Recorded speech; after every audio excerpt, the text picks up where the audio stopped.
Consider mo isa sa milestone ng career mo kasi in your 10 years, di ba? Ang ako si Josephine po talaga ay isa sa pinaka-milestone ng buhay ko bilang musiko at mga awit. Totoo po talaga yan.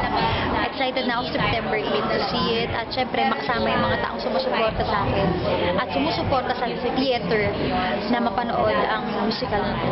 Why you choose to have yung ganitong musical play instead of doing a concert or parang one-night concert para i-celebrate yung 10th year mo sa showbiz? Kaya po musical yung ginawa namin. Actually, gusto po talaga ni Kuya Erickson Raimundo, yung manager ko, na kakaiba talaga yung celebration. Since I'm a singer-songwriter, para mas ma-celebrate pa po siguro yung pagiging songwriter ko. And what a way to celebrate it. 10 years tapos may musical ka. Ayun, bukod sa kakaiba, parang ang sarap din na hindi ako yung nandun sa stage. Nakikita mo na nag-shine yung songs. Hindi lang si Yen, mismo yung mga kanta. Ito, napanood mo na yung first na sample nila. Ano masasabi mo?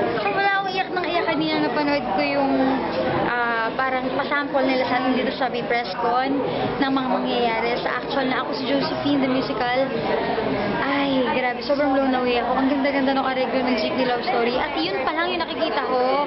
How much more iba pang mga songs. Ayun, props to PETA Theater Team dahil, wow, sobrang, itong press ko na to, parang lalo nag-ignite sa heart ko na, oh my goodness, dapat makita talaga to ng mga tao. Ano yung feeling na after a long preparation, kumaga ito na makikita mo na yung mga kinompose mo na kanta, maririnig na ng mga tao nasa stage play?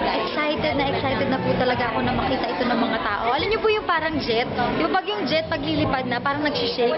Ganun yung nangyayari sa loob ko, yung nervous, yung kaba, parang pero feeling ko pagdating nandun na launch na siya, magsisteady na ang lahat. At sa soar high na lang, na-enjoyin ko na lang po yung moment. Pero for now, nervyos, excited, sobrang saya, na naiiyak, lahat-lahat na.